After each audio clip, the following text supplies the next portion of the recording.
Errei o link. Sim.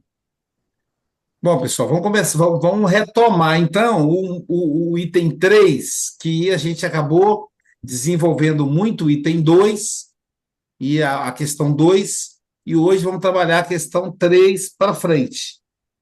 Então, vou fazer a leitura aqui da questão 3. O que Marco Aurélio diz? Tudo que vem dos deuses está cheio de providência. O que é da fortuna não está separado da natureza, ou sem interligação e inflexão com as coisas que são ordenadas pela providência. De lá, todas as coisas fluem, e há, além da necessidade, e aquilo que é para a vantagem de todo o universo, do qual você é uma parte. Mas isso é bom para cada parte da natureza, que a natureza do todo traz e o que serve para sustentar essa natureza. Agora o universo é preservado, assim como pelas mudanças dos elementos, assim como pelas mudanças das coisas compostas de elementos. E esses princípios sejam suficientes para você, que sejam sempre opiniões firmes, mas rejeite a sede dos livros. Acho que é sede, não é sede, não sei. A sede dos livros, para que não morra murmurando, mas alegremente, verdadeiramente e de coração seja grato aos deuses. É, então, essa questão 3 aí, ela resgata uma questão muito importante na contemporaneidade. Nós somos cristãos, descendentes dos judeus. Segundo Freud, foi Moisés quem adotou não Freud, segundo Sartre, Jean-Paul Sartre, ele escreveu um livro chamado, não foi Sartre, minha memória está ruim, é Nietzsche, Frederico Nietzsche, um alemão. Ele escreveu um livro chamado Dionisíaco e Apolíneo, se referindo aos deuses Apolo e Dionísio. O deus Apolo é o deus psicológico, é o deus da arte, é o deus do que é abstrato. Deus Dionísio é o deus do vinho, é o deus da embriaguez, é o deus do carnaval. Lembra do carnaval? No Brasil, o carnaval é uma festança, né? Então, carnaval é a festa de Dionísio, que em romano é Baco, as bacanalhas. Então, quando você lembra de Dionísio, você lembra de quê? Beber, comer e sexo. Tudo que é material.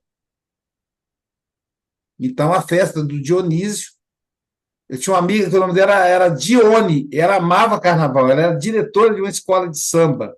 Falei, nunca vi nada tão adequado, né? E a mãe dela nem é do carnaval, deve ser inspiração espiritual.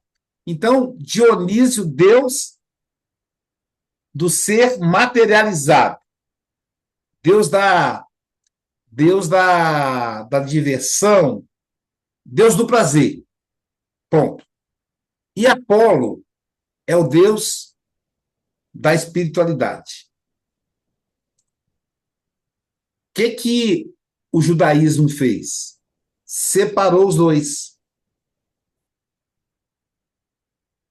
Só que não é assim. Na versão original, que é a versão grega, os dois estão juntos. Eles se completam. Eles não estão separados. Segundo Nietzsche, separar os dois criou um problema para nós. Por quê? A gente vive com Dionísio no pecado, mas querendo nos tornar seguidores de Apolo. Eu quero ser apolíneo, mas no fundo eu sou dionisíaco. Porque quem que não gosta de comer uma picanha lá, assada, né? Tirar um dia de descanso, até se embriagar. Quem que não gosta de sexo? Então é como se o que eu faço seguido de Dionísio fosse pecado. Só que eu, só que eu dependo disso, eu estou encarnado. E ao mesmo tempo, eu quero ser Apolo, mas não consigo, porque eu tenho necessidades dionisíacas. Então cria um conflito. Tanto que alguns críticos do movimento cristão diz que tem muito mais gente no inferno do que no céu. O diabo faz muito mais seguidores do que Deus, porque nisso criaram também divindades duplas. Então, Deus é o Deus do bem, o diabo é o Deus do mal. Uma, uma diarquia, dois deuses, dois reinos. E aí, embora sejamos criados por Deus, Deus é o incompetente, porque a maioria dos filhos dele são seduzidos pelo diabo. E aí vem Allan Kardec dizendo que não existe o diabo, existe só Deus. Não existe uma força semelhante à força de Deus.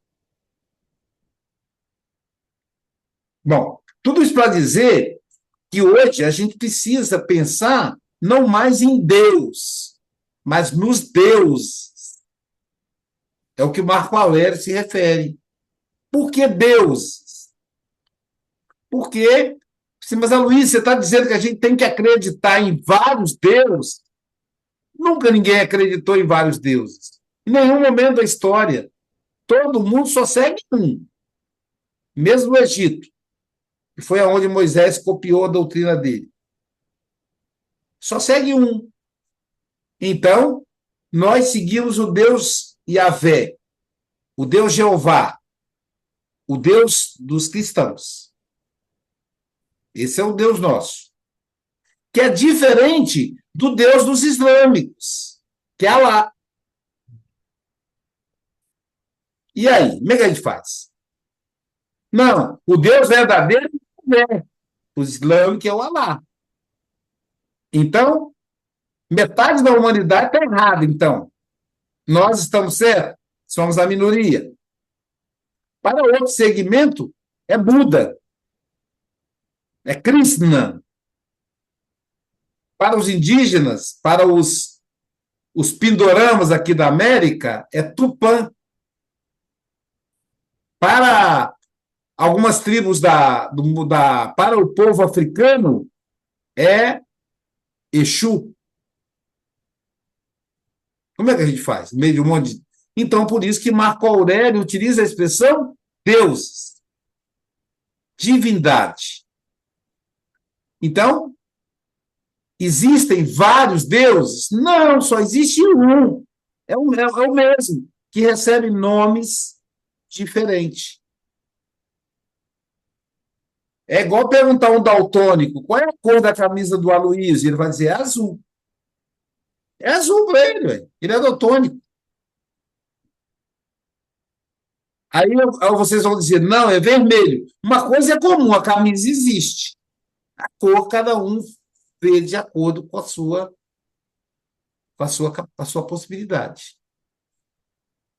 Então, Marco Aurélio nos convida a meditar sobre os deuses, ou seja, a providência divina. E aí ele convida a meditar sobre essa separação que o judaísmo fez e que o cristianismo herdou.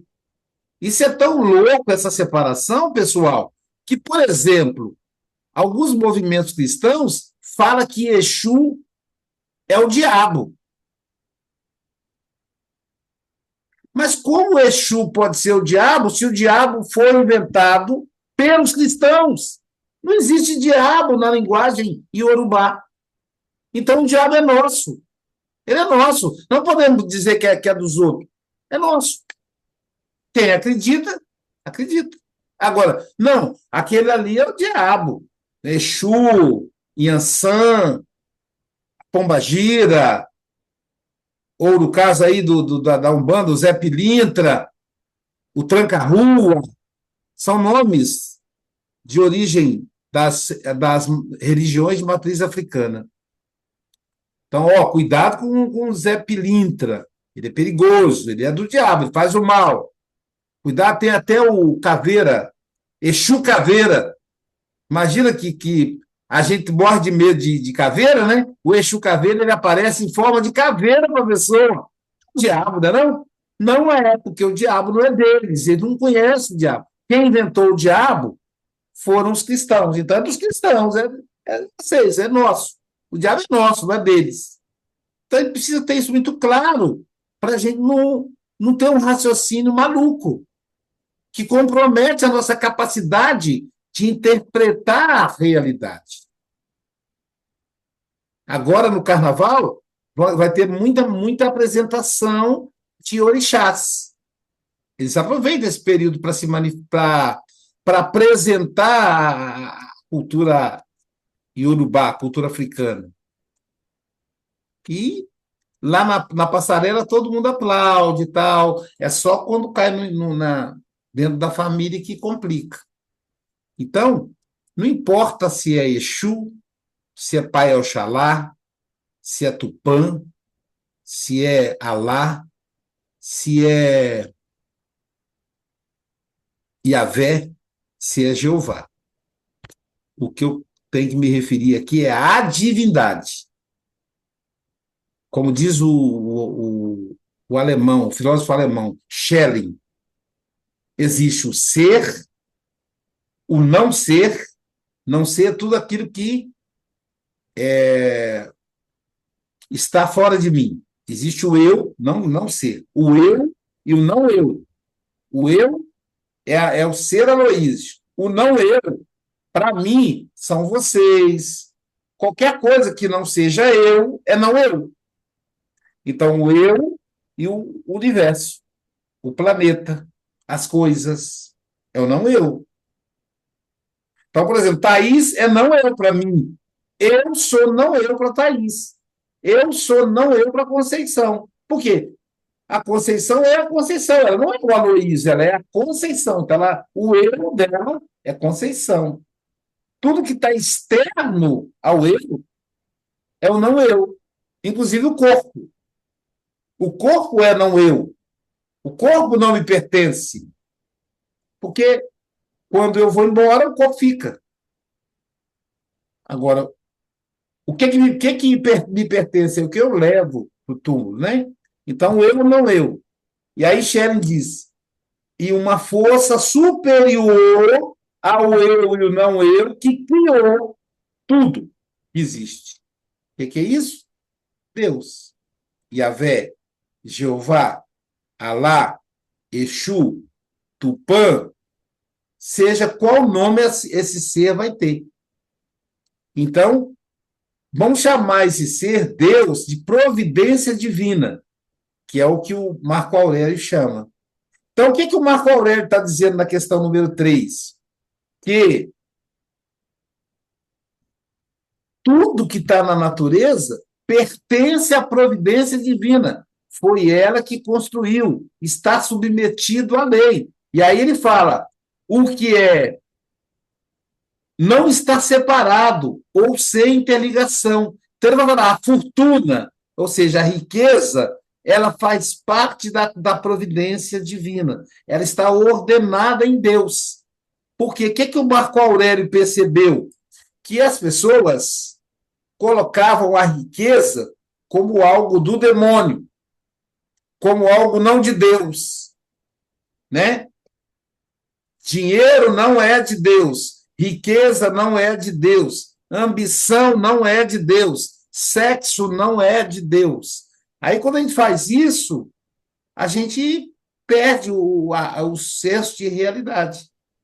Se tudo isso não é de Deus, e eu gosto de tudo isso, então eu não sou de Deus. Ou eu posso fazer o seguinte, fingir que eu não gosto disso. Não, sexo eu não gosto, não. Até faço, por obrigação. Dinheiro, não gosto, não. Não gosto de dinheiro, não. Parece assim, eu pego, você sabe, né? Precisa, sem dinheiro, não gosto. Conforto? Não gosto de conforto, não. Comer? Não, não gosto de comer, não. Como porque eu sei que o corpo precisa. Mentira, né? Está mentindo para a gente mesmo. Né? Preguiça? Não, preguiça eu não tenho, não. Não tenho, não, porque preguiça é coisa do diabo. E aí a gente acaba, ou a gente se engana, ou a gente se entrega ao próprio diabo, dizendo, então eu estou com o diabo mesmo. Vê que até a cor vermelha, né, que o diabo gosta de cor vermelha, né? Então, a gente acaba se entregando para o diabo. Ou então a gente entende que é tudo de Deus. Sexo é providência divina, dinheiro é providência divina, e assim por diante. Então, Marco Aurélio vai dizer que tudo está ligado. A fortuna, a riqueza, o que rege a matéria, também pertence, né, à natureza divina e tem uma interligação, uma inflexão, tá coordenado, está ordenado pela providência divina. E ele fala: de lá todas as coisas fluem. E além da necessidade, aquilo que é para a vantagem de todo o universo da qual eu e você fazemos parte. Está aberto, pessoal, para a gente conversar a questão 3.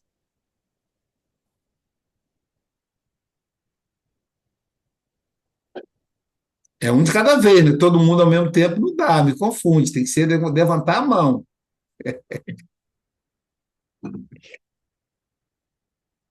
É bem confuso. O que você acha que ficou confuso? É um bocadinho confuso, porque, pronto, agora vamos, enfim, são conceitos que no nosso normal, no nosso entendimento do dia a dia, daquilo que a gente, enfim, defende, parece que nada disto se encaixa. Temos que voltar lá aos conceitos, à prática da época, à cultura da época, para podermos encaixar isso no hoje, no aqui e agora. Que só assim é que aceitamos, enfim, como uma situação normal, vamos dizer assim. Não é? Na época era normal, era o conceito dele, era assim a sociedade, era assim a cultura, a forma de estar. Hoje parece que nada disto faz sentido. Temos que realmente interligar as coisas e perceber que afinal era assim fazia sentido. Mas eram os nomes diferentes, porque hoje ainda há. Os islâmicos têm o seu. Hoje continuam todos a ter os seus deuses à mesma. E pronto, e em nome de Allah que fazem, enfim, infelizmente, coisas às vezes pouco simpáticas para eles mesmos, especialmente, não é?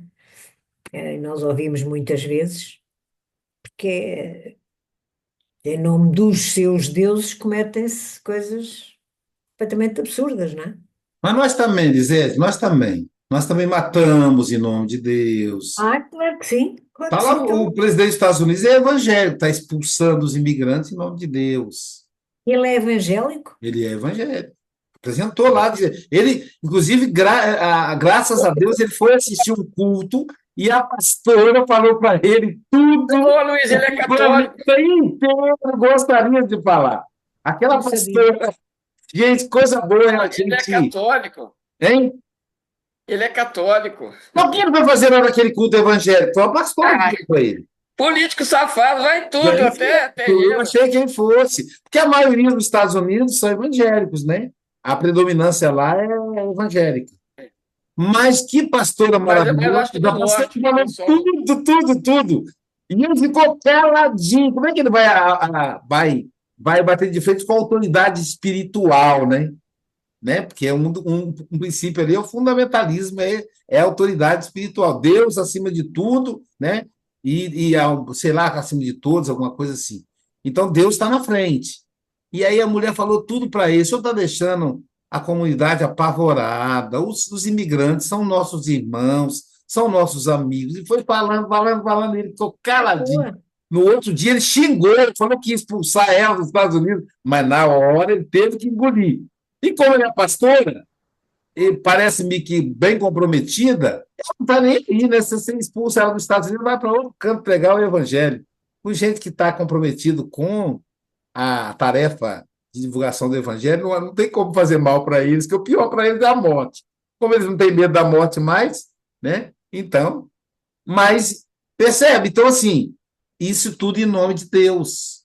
Então, a gente olha o islamismo radical, mas nós estamos com um fundamentalismo cristão Exatamente. Então, perigosíssimo. no Médio Oriente, aquilo que se faz, que eles se imolam à cintura com explosivos e tudo, é tudo em nome de Deus. É.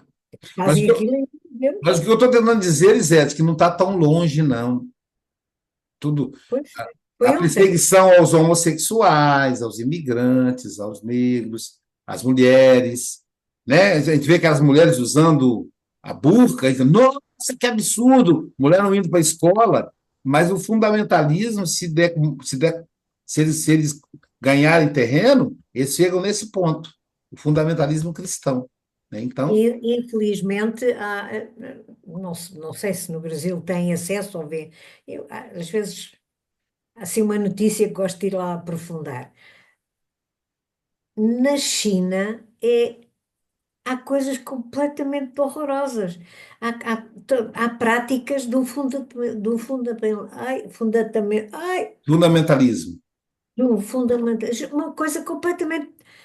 As atrocidades que se cometem em determinados locais, não é nas grandes cidades, mas é em cidades mais do interior, mais retiradas.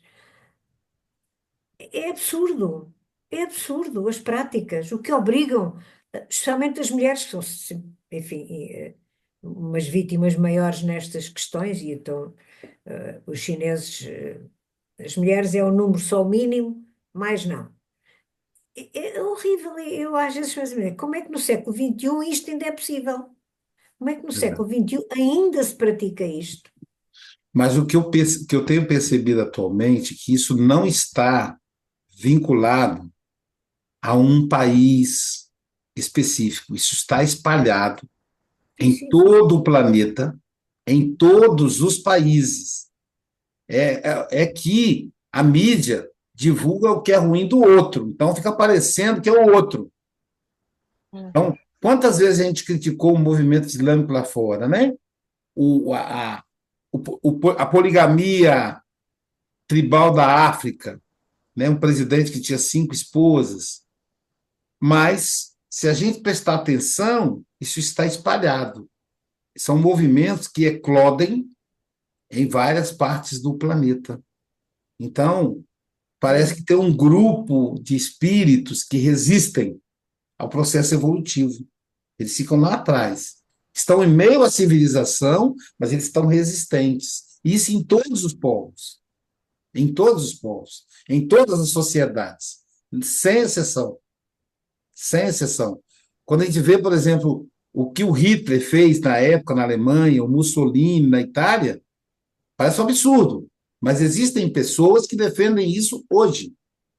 Sim, E sim, aí eu sim, sim. pergunto, qual a diferença do comportamento do Hitler para o comportamento de um príncipe islâmico radical do Oriente Médio? Ou para um governo chinês do interior da China? E um governante aqui no interior do Brasil. Não tem diferença. Então, isso está meio que espalhado, né? Por isso que a ideia do Marco Aurélio está tudo conectado, não tem como a gente separar. E tudo vem da providência divina. A gente tem que saber disso e saber que as coisas não estão desconectadas, para a gente não se sentir tão entregue ao mal. Ou então desenvolver comportamentos puritanos que parecem ser divinos, mas acabam por se comprometer ainda mais com o pensamento da providência divina. Porque se eu hoje resolvo parar de comer, fazer uma greve de fome, que comida é do diabo, ou parar de fazer sexo, Eu posso me tornar um tarado, um abusador de crianças.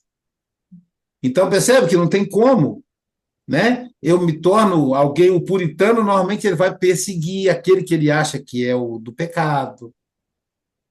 É por isso que Jacques Lacan fala, todo excesso esconde uma falta. Então, o excesso de puritanismo esconde faltas. Então, quando a gente entende que tudo isso faz parte, está conectado, enquanto eu estiver encarnado, eu vou ter vontade de comer. Quando eu desencarnar, eu vou ter que me adaptar. Né? Então, faz Claro. parte aí os prazeres da vida. O dinheiro não é um instrumento de pecado, eu tenho que aprender a lidar com ele para eu administrar, para que ele seja um veículo de justiça social, de caridade, É né? útil, mas falta. Seja útil. Então, e não algo que eu não vou nem encostar a mão, né? Conforme um amigo, o meu primo, né? Diz que tem um amigo dele que é adventista do sétimo dia, e no sétimo dia não se pode trabalhar, não se pode tocar no dinheiro, nada, né, depois do sabá. Aí diz ele que uma vez foi pagar o funcionário dele no sábado. E ele foi de propósito, porque o falou, bom, quero ver como é que ele vai fazer. Aí diz ele que falou, ó, vim te pagar, mas hoje é sábado, você não pode receber, né? Aí o cara falou, receber eu não posso não, mas você pode colocar no meu bolso. Coloca aí, fazendo um favor. Deus da mesa. Então é isso, né? Então é isso. São essas coisas que o fundamentalismo acaba formando. Mas a ideia é essa. A ideia do Marco Aurélio é mostrar que tudo está dentro da providência divina. Tá bom, gente? Nada é desconectado. Nada. Sexo. O sexo fez a Thaís ter a Jade. Ou então a Thaís fez um tratamento de fertilização in vitro. Entende? Então, se fosse totalmente. Nós nascemos a partir disso. E olha que doideira. Sexo é pecado. Logo, eu sou filho do pecado. Eu já nasço para ir para o inferno. Eu já nasço condenado. Eu nasço do pecado. Olha que doideira. Olha o que a teologia criou, a teologia cristã. Aí, se eu me batizar, ou se me batizarem, aí pronto, tira o pecado. Então, os católicos ficam apavorados, porque quer ter as pessoas batizadas, porque enquanto não batizar, é filho do pecado. Né? Eu lembro da minha sogra ficava apavorada. Quando é que vai batizar meus netinhos? Meu Deus, não pode, tem que batizar, que eles estão pagãos. Olha a discriminação, a religião dos gregos, né? Paganismo. Então, quando é que vai batizar ele e tal? Aí um dia eu falei para a Jair, sua mãe sofre, você tem que dar um jeito de explicar para ela que nós não vamos batizar, nem hoje, nem nunca. E aí Jailza chegou um dia para a mãe dela e falou, mamãe, a senhora fica preocupada de batizar os seus netos, né? Falou, eu fico preocupado. Não, mãe, eles já foram batizados. Ah, é? Mas quando que você não me chamou? Não, é que para os espíritas, o batismo se dá no líquido amniótico. Então, não tem aquela aguinha que o bebê fica dentro do útero, aquilo ali que é o batismo. Aí, quer dizer, a água, né? Mergulhar o bebê, ela associou e ela disse, eu não sabia. Então, eles já são batizados? Já, então, graças a Deus. Então, tá, tipo assim, não é mais, não está mais condenado ao inferno, né? É fruto. Vamos pro inferno. Não é mais fruto do pecado, entendeu? Então, vai criando essas armadilhas e depois fica difícil sair delas. Né? Então, a proposta do Marco Aurélio olha, está tudo integrado, não tem nada aqui que é do mal, não. O que é o mal, então? O mal é o desequilíbrio, é o exagero. Comer é pecado? Não. Comer em exagero não é pecado, mas faz mal. Sexo é pecado? Não. Mas se você segue de forma desrespeitosa, de forma inconsequente, é um problema. Então, assim, os gregos eles trabalham com a questão do excesso e não que uma coisa é do mal por si só, por si mesmo. Bom, então vamos à questão número 4. Marco Aurélio diz o seguinte, a questão número 4. Lembre-se de que quanto tempo você tem postergado estas coisas e quantas vezes você tem recebido uma oportunidade dos deuses e ainda assim não a tem usado. Você deve agora finalmente perceber que o universo você é uma parte e de que mestre do universo, sua existência é um efluxo e que um limite de tempo foi afixado para você. E se você não usar para limpar as nuvens do seu espírito, ele vai e você vai e ele nunca mais voltará. Aí, essa lição número 4 fala de quê? Fala da postergação, fala da preguiça, fala da gente enrolar. Então, o tempo nos é dado para a gente administrar. Se a gente não fizer uso, nós teremos que responder pelo não uso. Por exemplo, nós estamos aqui estudando, alargando a nossa mente, estudando uma filosofia estoicista, para que a gente compreenda melhor o mundo. A gente pode não fazer isso. Podemos, por exemplo, usar esse tempo para dormir, Tá tudo bem também se fizer, para ver um filme. Só que essa parte da mente, ninguém vai fazer por nós. Qual é a consequência disso no futuro? O Alzheimer, por exemplo, a depressão, os conflitos com a realidade. Então, o que a gente precisa fazer precisa ser feito. Não dá para a gente postergar, enrolar. Se você não cuida da manutenção de um automóvel, de uma máquina, ela enferruja e quando você ligar as engrenagens vão quebrar. E é isso. Então você pode não cuidar? Pode. Qual é a consequência? A máquina quebrar. Eu viajo muito, fora das palestras. Então, eu preciso estar com o meu automóvel com manutenção. Eu posso não fazer, já aconteceu isso. O que acontece se eu não fizer? Uma hora ele vai quebrar, vai me deixar na mão, e o estrago vai ser imenso. Que o mecânico vai dizer, o probleminha era esse aqui. Como você não mexeu nisso, isso aqui provocou isso, que provocou mais isso, e aí está aí o estrago feito. Então, a vida da gente é isso. Então, quando eu olho, por exemplo, o meu casamento com a Jailza, meu casamento precisa ser cuidado, eu preciso conversar com a Jailza, eu preciso escutá-la, saber como é que ela está, eu preciso interagir com ela, porque eu estou casado com ela. Eu posso não fazer isso. Posso ir para o boteco, encher a cara, ficar com meus amigos, mergulhar no trabalho, esquecer da vida. E aí o meu casamento vai diluindo, até chegar um dia que eu já vou falar, Luiz, eu quero o divórcio. Ah, não tem mais. Faz 10 anos que a gente não tem contato mais. Então, tudo na vida, você pode aplicar isso em qualquer situação, na sua vida espiritual, na sua vida profissional, na sua saúde. Eu preciso fazer a minha prevenção no médico. Agora eu faço sempre depois do carnaval. Diz que no Brasil as coisas começam depois do carnaval. Então, todo ano depois do carnaval, só que agora os médicos estão malandros, estão querendo encolher para 6 meses. Eu faço uma vez por ano. Então, uma vez por ano, eu faço o eletro do coração, da cabeça. Eu faço todos os exames de sangue, de urina, fezes, para ver todas as minhas taxas. Eu vou no endocrinologista para ver a taxa de diabetes. Eu vou no oftalmologista para fazer o exame da pressão do olho. Eu vou no cardiologista para ver a questão da pressão arterial e do coração. Eu vou no urologista para ver a questão da próstata.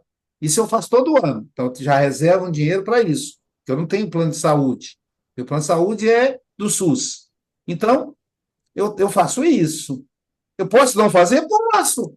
Posso ficar 5 anos, 10 anos. Beleza. Mas aí a conta vai vir. Vai pro pé junto. Entendeu? Um amigo meu falou, Luísio, você acredita que as minhas 3 ex-mulheres, 4, as minhas 3 ex-mulheres, mais a minha mulher atual, se reuniram para tramar contra mim? Lá de Pernambuco ele é. Aí eu, de Recife. Aí eu falei, é mesmo?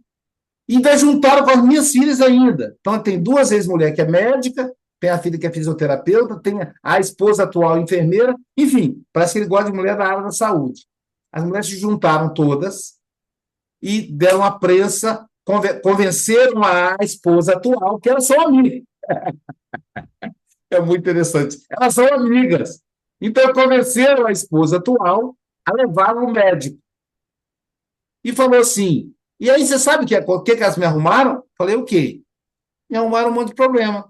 Que eu cheguei no médico, o médico falou, ó, sua pressão está alta, você está com glicose alta, você é diabético, você está com problema aqui. Agora, Luísio, eu estou cheio de problema, tomando remédio. Eu estava bonzinho, cara, para que eu fui seguir a cabeça delas? Então, no raciocínio dele, o problema foi ele ir ao médico. Se ele não tivesse ido, não teria acontecido os problemas. Quer dizer, não é assim, né, gente?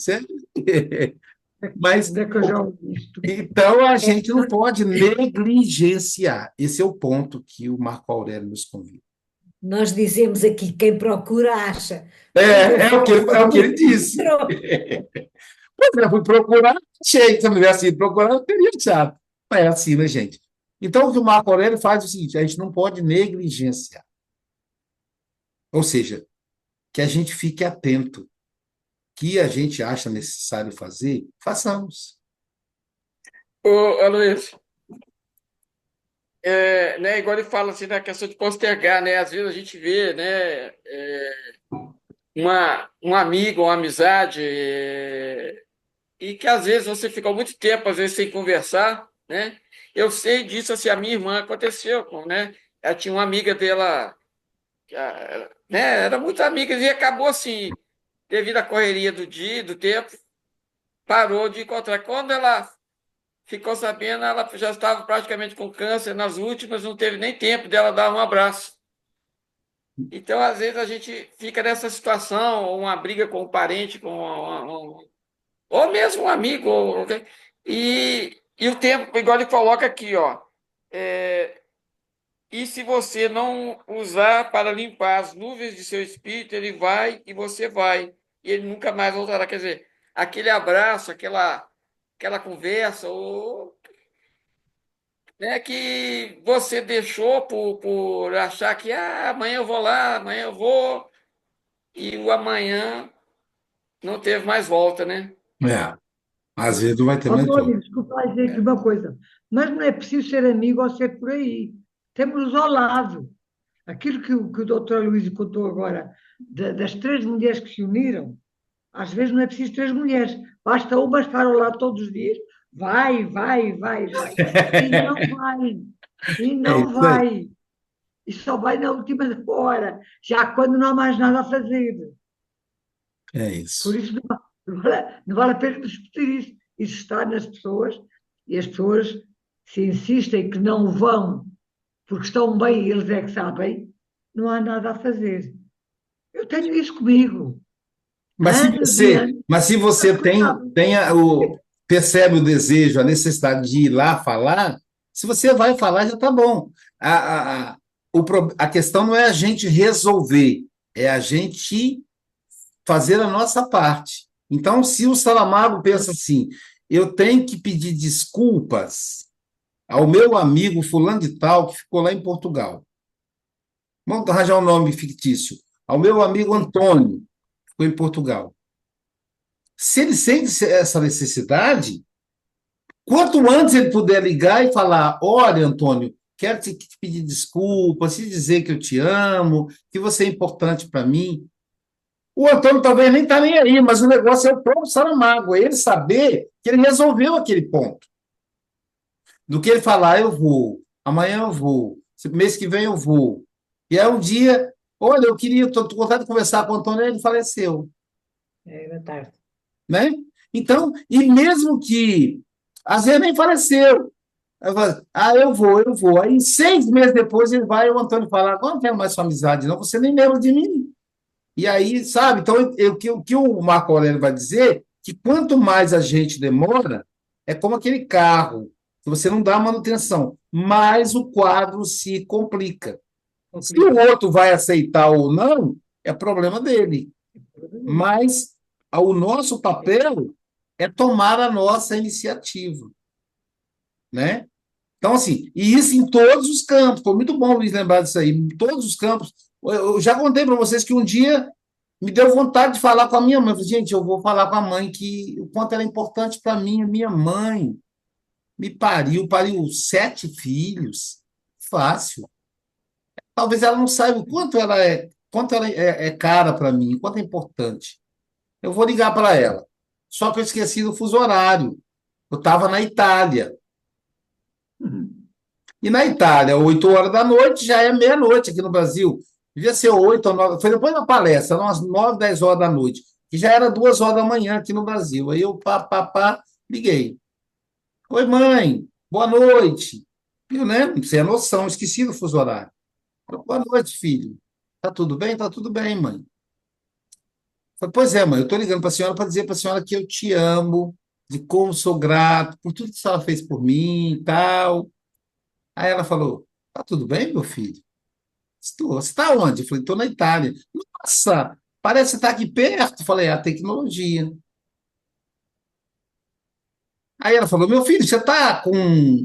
Jordano Bruno falou que você vai morrer? Eu falei: não, mãe. Ah, porque isso aí, uma pessoa quando fala isso, parece que está morrendo. Eu falei: não, mãe, eu estou bem de saúde. Tá bom? Ó, fica bem e tal. Um beijo da senhora. E desliguei o telefone. Daqui a pouquinho o telefone toca. Era o pai. Ei, pai. Oi, meu filho, tudo bem? Tá tudo bem com você? Ah, pai. Não, sua mãe está preocupada aqui. Foi preocupá-los. Mas é interessante, né? Quer dizer, é claro que eu, tadinhos, eu trouxe um monte de preocupação para eles, mas eu queria falar aquilo, não me arrependo de ter falado. Queria que eles ouvissem isso da minha boca, né? Então, é exatamente não postergar, não deixar que ficar enrolando, que às vezes se você toma a decisão agora, você evita um monte de problema. De consciência. É, exatamente. Alguém mais? Eu tô achando que vocês estão querendo falar todo mundo ao mesmo tempo. É um de cada vez, gente. Eu acho que é porque você está colocando bem explicado, né? Como diz o outro. A gente está refletindo. Vocês sabiam que essas meditações de Marco Aurélio é um dos livros mais vendidos no mundo? Muita gente compra. Tá? Você vai ver sempre em livraria de aeroportos. O estoicismo é muito lido. Agora, a gente precisa entender, porque eu fico pensando, a pessoa lê deuses e tal, ela não vai entender, né? O que o Marco Aurélio se refere ali. E aí, na questão número 5, ele vai falar do pensamento. Pense firmemente para fazer o que você tem em mãos com perfeita e simples dignidade e sentimento de afeto e liberdade, justiça, para dar de si mesmo o descanso de todos os outros pensamentos. Olha que interessante. Para dar a si mesmo o descanso de todos os outros pensamentos. E ele fala da gente focar. Pensar firmemente é focar. Nós somos os únicos animais da natureza que têm a capacidade de administrar o pensamento. Os animais também pensam, só que eles não fazem, não têm essa possibilidade. Então, vamos supor, eu quero pensar no estudo da revista espírita, daqui a pouquinho temos a revista espírita, né? Então eu preciso parar de tudo, pensar naquilo. Agora eu não posso, porque eu estou aqui no estoicismo. Para quê? Para que eu possa, ele fala, dar descanso aos outros pensamentos. E aí, quando eu penso, quando eu me concentro, o que vai entrar em jogo? Ele diz, o que vai entrar em jogo nesse meu pensamento? Ele vai dizer, vai entrar dignidade, sentimento de afeto, eu vou pensar em liberdade, em justiça. Tudo isso vai vir à tona se eu parar para pensar. Espera aí, eu quero trabalhar fazendo comida para as pessoas em situação de rua. É justo isso? Por que eu quero fazer isso? Porque eu tenho afeto, quero ver as pessoas alimentadas. Mas será que, quanto eu estou dando comida para eles, eu não estou evitando que eles busquem um trabalho? Esses tudo tem que vir na nossa cabeça antes. Porque senão, na hora que eu for dar a comida, eu já vou com raiva. Toma aqui, eu trouxe para você aqui o jantar, mas você já buscou um trabalho? Você deixa de malandragem. Não sei o quê. Entendeu? Então eu não posso nem levar esse pensamento para ele. Eu tenho que levar amor, afeto. Isso já tem que estar resolvido dentro de mim. O Renato, que é o coordenador da SGE com relação a quentinha para os moradores de rua, ele falou, Aloysio, eu não daria comida para os moradores de rua. E ele é o mais dedicado, ele trabalha quase a semana toda para isso. É porque, embora a janta é feita na sexta-feira, ele tem legume, tem que recolher, tem que picar, tem que temperar a carne. É tudo feito com muito carinho. Por exemplo, frango com laranja. Ele deixa o frango do suco de laranja, de molho, 2 dias, 3 dias, tempero verde. Ele faz um negócio realmente. Eu fico ali arrumando, mas fico de olho grande querendo comer uma das marmitas dos. Uma hora dessa eu vou acabar de fazer, vou correr para a rua disfarçado só para poder comer aquela comida gostosa que eles fazem. Então, quer dizer, ele falou, você sabe por que eu faço isso? Porque, além da comida, o pastor oferece para eles a oportunidade de sair da rua e ir para a clínica. Então, quando eu vejo na clínica um rostinho que eu vi na rua fumando crack, isso me dá uma satisfação, Aloysio. Ele falando para mim, quase chorando, a minha satisfação não é dar comida para eles, é saber que um se recuperou. Então, é preciso pensar em tudo. Eu vou fazer um curso, vou pensar. Eu vou participar de uma atividade da Casa Espírita, eu vou pensar com calma. Eu tô pensando em namorar, conhecer uma pessoa legal. Deixa eu pensar. Quem é essa pessoa? Como é que ela é? Como é que ela se manifesta? Como é que ela se relaciona comigo? Tá, sabe? Então, assim, a vida precisa ser pensada, focada num ponto. Eu penso naquele projeto.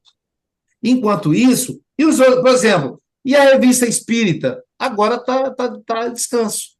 Meu negócio agora é estoicismo. Eu tenho que estar presente aqui. Então, e eu estou desde cedo, quando eu preparei o estudo. Ali eu sentei e falei, bom, agora eu vou preparar estoicismo. Então, isso que ele vai chamar de pensar, para a gente poder ter esse resultado do pensamento. E aí ele fala, e você se aliviará se fizer cada ato da sua vida como se fosse o último, deixando de lado todo descuido, a aversão passional aos mandamentos da razão e toda hipocrisia e egoísmo e insatisfação com parte que foi dada a você. Então, quando a gente pensa, a gente vai pensar como se fosse a última coisa. Então, a pessoa que tá lá picando o legume, ela está picando os legumes como se fosse o último legume que ela está picando. Ficar pequenininho, lavar antes. A dona Nilce gosta de lavar o panelão. Dona Nilce lava o panelão como se fosse o último panelão. Ela tem 82 anos. Aquela panela gigante. Eu quero ajudar, ela fala, não, esse é o meu serviço. E a panela sai brilhando. Então, é o serviço dela, ela não quer que eu toque. Não, tá. Sabe lá, Luiz, aí eu vou picar batata, né? Onde eles deixam eu fazer, porque também cada um lá tem sua tarefa. Então, é como se fosse o último. Eu estou aqui dando essa aula para vocês, conversando com vocês, como se fosse a última. Então, se eu desencarnar agora, vou dizer, poxa, que bom que eu preparei aquela aula com todo carinho e tal. Pronto, é o último. Dá um abraço na Jailza como se fosse o último. Aliás, o Chico Buarque, né? Tem uma música que fala assim: beijei minha mulher como se fosse a última, comeu o feijão como se fosse o último, né? Então, é fazer a coisa. É isso que o estoicismo propõe. Vamos voltar às bases do estoicismo aqui agora. O que o estoicismo propõe? O agora. Não é o antes, não é o depois, não é o ontem, nem é o hoje. É o agora. É o agora. Quer dizer, agora, Thaís está amamentando a Jade. Agora. Então, ela vai aproximar, ajeitar. E a Jade está pesadinha, pessoal. Nossa, né? Eu não sei como é que ela aguenta. No domingo fica eu e Jailza paparicando para ver, para dar uma folga para ela. É bom que ela anime aí na casa espírita e a gente fica lá babando, né? Cheirando a Jade. Então, quer dizer, como se fosse o último. Então, eu vou olhar para o Saramago. Quando o Saramago esteve aqui, em Guarapari, veja, ele veio ao Brasil, programou na agenda dele vir em Guarapari, para conhecer a SGE. Então, eu tive que me dedicar ao Saramago como se fosse a última vez. Tomara que ele volte muitas, mas tem que ser como se fosse a última. É Mas isso que ele hoje, propõe. E antes dessa ação da agora, eu preciso ter um pensamento também no agora. Porque qual é o hum, problema da ansiedade? É que a gente fica pensando no depois. Ah, meu Deus, e se? E se tal? É depois. Não, eu tenho que pensar agora. Agora. Eu estou comendo? Então, deixa eu pensar na comida que eu estou comendo. Eu estou indo trabalhar, eu tenho que pensar na trajetória que eu estou fazendo para ir para o meu serviço. Eu estou dentro do ônibus, o Transcol cheio, né, Thaís? Então, eu tenho que focar ali, olhar para o rosto das pessoas, né? E não ficar reclamando, tá cheio, tá calor e tal. Eu posso reclamar isso lá no governo, mas ali eu tenho que viver o agora. Ali. Eu estava um dia, gente, eu fico até envergonhado de dizer isso. Eu estava hoje, pensando, ah, meu Deus, como é que eu vou fazer para pagar a conta final do mês?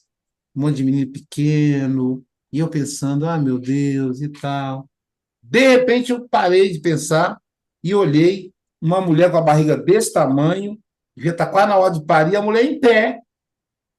E eu então lá pensando, eu levantei depressa, desculpa, desculpa, senta aqui. Não, não precisa não, não, senta aqui, isso é seu direito, falei para ela. Quer dizer, eu ali, ó, ausente do momento. Então, a filosofia do estoicismo é o agora. Pensar agora, viver agora, fazer agora. O depois pertence a Deus.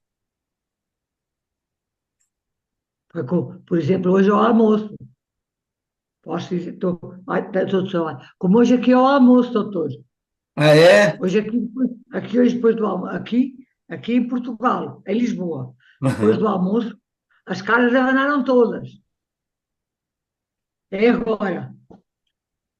Não era o aqui agora, é agora. É agora Aqui da mesmo, minha né? rua, aqui da minha rua veio tudo para a rua. Tudo não, muita gente. Eu vi, Ficaram com medo de que e fosse mais grave. O Chico veio a correr de bengala, menina, menina. O que é, filho? Tem calma, tem misericórdia, pai. A ver? Não foi preciso aqui agora. Foi ao almoço, 1h20 aqui. Estremeceu tudo, abanou tudo. A Uma minha hora e cozinha. 23. E tem todo um Ah, ritual, né, que vai. Eu não sei se vocês estão acompanhando a discussão delas aí. Tem todo um ritual, né? A Lisete, que conta com alguém que vai lá na casa da Conceição para pegar o Chico. O Chico é a camada, a esposa da Conceição. E aí eles almoçam juntos. E aí vão para o restaurante. E aí a o ver, Chico fala: você não vai pagar o almoço, porque você é o Uber, né? é Estão pagando já o táxi. Então já tem um É ritual verdade. chamado de fazer isso. Quer dizer, então na hora de fazer, tem que curtir. Né, gente? Na hora de comer, né? Vai tomar uma água, sentir o prazer da água, né?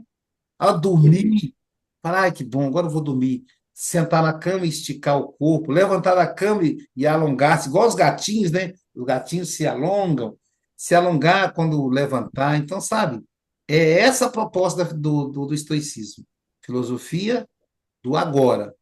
É agora. O que importa é o agora. E quando eu morrer? Você não está morrendo agora? Vamos focar no agora, né? O almoço Seja já muito passou. bem-vinda, Cleia, viu, Cleia? Seja muito bem-vinda aí de novo, viu, no grupo. Espero que você esteja conosco todas as segundas. A Kátia Olá, também, né, Kátia? há quanto tempo não havia? É Um abraço mesmo, Tu agora? tá certo. Tá bom. agora. É, agora vamos de cara, né, Cleia? É igual tá isso, começou semana passada, tá firme. Os demais, né, Juliana, o Saramago, o Luiz, já são, né, a Denise. Então, pessoal, vamos encerrar aqui para poder correr lá para a revista Espírita. Aí aqui já vai ser passado. Lá que vai ser Ora, está na agora. hora, está na hora. Olha do outro lado, vá. Beijo Até no para a coração semana, de meninos e de meninas. todos. Tá?